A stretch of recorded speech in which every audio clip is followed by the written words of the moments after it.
की यात्रेच्या माध्यमातून? बिलकुल काय नाही, असं देखील काय कोण कोणावर टीका टिप्पणी 4 दिवस केली म्हणून होत नाही.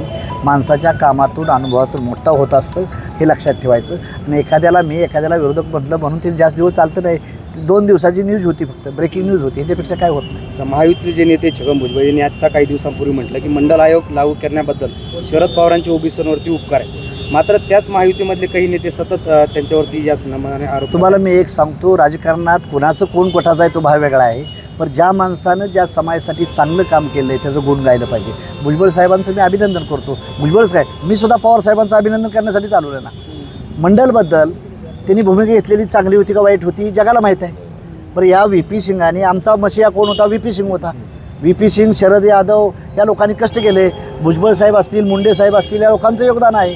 आणि त्यात पवार साहेबांनी पहिला मुख्यमंत्री बनून भूमिका जी घेतलेली आहे महिलाबद्दलची आणि ओबीसीबद्दल, हे आदरणीय पवार साहेबांचं अभिनंदन करण्यासाठी माझ्यासारख्या छोटा पक्ष मी आलेलो आहे तिथं. भाजपचं काही षडयंत्र होतं की ह्या आडून पवारांची प्रतिमा मलिन करणे? नाही, असं आता कोणाबद्दल टीका टिप्पणी काही करायची नाही. आपण चांगलं काम लाईन ओढत जायचं. कोण कुणी काय केलं हे म्हणण्याचा अर्थ नाही.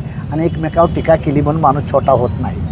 आंब्याच्या झाडालाच माणसं दगडं मारतात, ज्याला फळ नसतं त्याला दगड कोणीही मारत नाही. जी माणसं मास-बेस लीडर असतात त्यांच्यावर टीका टिप्पणी होत असते आणि त्यानं ती सहन करावं. महात्मा फुले किंवा सावित्रीबाई फुलेवर दगडं चिखल धोंड मिळालं होतं, पण या भारताच्या इतिहासाची मालकीण सावित्रीबाई फुलेच झाली ना. त्यामुळं मला एवढं म्हणायचं आहे की जे चांगलं काम करतो त्याच्या टीका होत असते ते सहन करावं लागतं. त्याबद्दल हे नाही.